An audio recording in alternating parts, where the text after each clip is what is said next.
Everyone, তার যাচ্ছি সবাই মিলে চিড়িয়াখানায়। বাড়ি থেকে আমি, মাসি, দিদি আর ডগু বেরিয়েছিলাম। বাসরুতে গিয়ে সবার সাথে মিট করে চলে গেলাম আলিপুর চিড়িয়াখানায়। গিয়ে আগে অনলাইনে টিকিট কেটে কিছু জিনিস দেখে নেওয়ার পরে আমাদের সবার খিদে পেয়ে গেছিলো। সকাল সকালই বেরিয়েছিলাম, তাই সেভাবে কেউ তেমন একটা টিফিন করিনি, তাই টিফিনটা আগে করে নিলাম। আর আজ ছিল টিফিনে আমাদের চাউমিন। খাওয়া দাওয়ার পরে আবার দেখে নিলাম কিছুটা জিনিস। আর কচ্ছপ তো আমাদের দিকে ঘুরবেই না, সে আমাদের দিকে পেছন করে বসে রয়েছে। তারপরে কিছু ফটো তুললাম, তুলে দেখতে গেলাম বাঘ।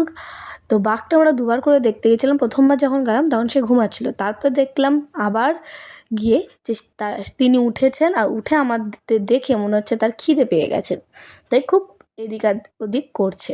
তারপরে বাবা বললো আইসক্রিম খাবে, আর পাপার থ্রুতে দেখো আমাদের সবার আইসক্রিম খাওয়া হয়ে গেল।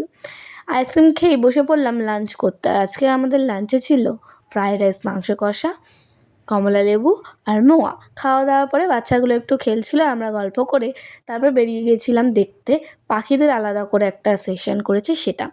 তো অনেকটা দেখার পরে মনে হলো না, এবারে বাড়ি যাওয়া যাক। তো লাস্টে কোল্ড ড্রিঙ্কসটা দিয়ে শেষ করলাম। তো সবাইকে টাটা করে বাড়ি চলে এলাম। তো বাই বাই, দেখা হচ্ছে অন্য কোনো ভিডিওতে। ভিডিওটা যদি ভালো লেগে থাকে অবশ্যই একটা লাইক করে দেবেন।